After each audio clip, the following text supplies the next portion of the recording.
vis-à-vis de toi, je ne me le serais jamais pardonné. Il s'arrête, respire. Dans sa tête, ça tourne. Parce qu'au fond, ce n'était pas toi que je fuyais, c'était moi. C'était ce que je ressentais quand je te regardais. Ce mélange de force et d'inquiétude. Ce vertige au moment où je comprenais que tu pouvais réellement me toucher. Il serre les mâchoires. Si j'avais tourné le dos, j'aurais trahi quelque chose d'essentiel. Ma capacité à assumer, à affronter, à regarder quelqu'un droit dans les yeux quand il compte vraiment. Il ferme les yeux une seconde. J'aurais pu me protéger. J'aurais pu disparaître. J'aurais pu faire comme si tout cela n'avait jamais existé. Un souffle plus lourd. Mais je sais ce que ce genre de regret fait à un homme. Ça le ronge. Ça le poursuit la nuit. Ça lui rappelle qu'il avait une chance d'être vrai et qu'il a choisi l'ombre. Il relève la tête.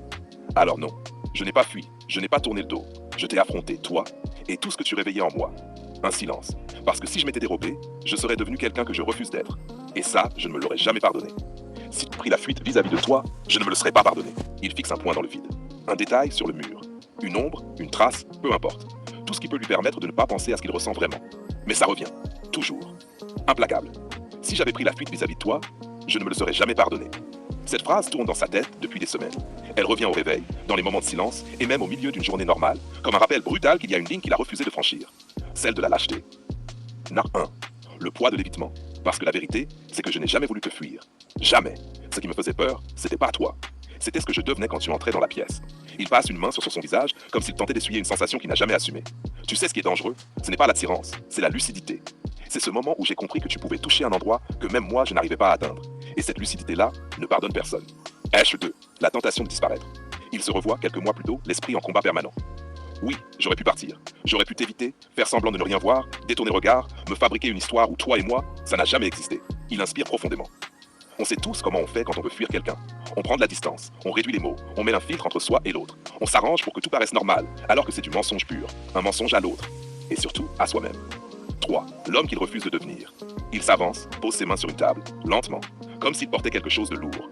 Mais voilà, je me connais, je sais exactement ce que ça aurait fait si j'avais fui. Sa voix intérieure se durcit. Ça m'aurait bouffé, ça m'aurait rongé.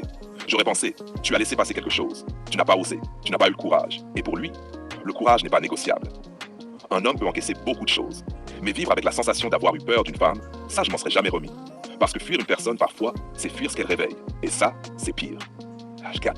Le moment où il a compris, il y a eu un instant précis, court, presque imperceptible, mais décisif. Un regard, un geste, une tension dans l'air.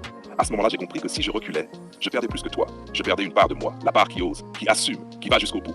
Il ferme les yeux un instant. Je ne veux pas me regarder dans un miroir et me dire « Tu as été petit, tu n'as pas eu d'épaule, tu as fui ce que tu ressentais. » Non, pas question. 5. L'affrontement nécessaire. Alors j'ai fait ce que la plupart ne font pas. Je t'ai affronté. Pas dans le sens conflictuel, dans le sens profond, dans le sens dangereux, dans le sens authentique. Je t'ai affronté toi, et ce que tu réveillais en moi. Le désir, la peur, la curiosité, l'envie d'aller plus loin que ce qui était raisonnable. Il sourit légèrement, presque triste. Chaque fois que tu étais là, je sentais quelque chose bouger en moi. Et je n'ai pas voulu faire semblant. Pas cette fois. Pas avec toi. 6. Le courage de rester. Parce que rester, c'est souvent plus difficile que partir. J'ai choisi de faire face, de rester droit, de te regarder vraiment. Sans masque, sans stratégie, sans bouclier. Un silence long, lourd. Rester quand on a peur, c'est ça, le vrai courage. 7. Le refus de l'ombre. Il marche dans la pièce, lentement, comme s'il revivait la scène. Parce que si j'avais fui, j'aurais choisi la facilité. L'ombre, la version de moi-même que je déteste, celle qui se protège au lieu d'assumer. Il souffle profondément. La vérité, c'est que tu méritais mieux que ça. Et moi aussi. 8. La confession silencieuse.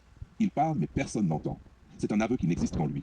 Je n'ai pas fui parce que, quoi que tu penses, quoi que tu dises, tu as compté. Pas dans les mots, pas dans les gestes. Dans quelque chose de plus profond, dans ce que tu m'as obligé à voir en moi-même. Cette phrase reste suspendue dans l'air intérieur.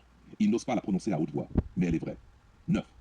La vérité finale. Il s'arrête, regarde droit devant lui, comme si tu étais là, comme si la scène était réelle. Alors non, je ne suis pas parti. Je ne t'ai pas évité. Je ne me suis pas caché. Il se redresse. Parce que si je m'étais dérobé, si j'avais tourné le dos à ce que j'ai ressenti, à ce que j'ai compris, je serais devenu un homme que je refuse d'être. Un silence. Un vrai.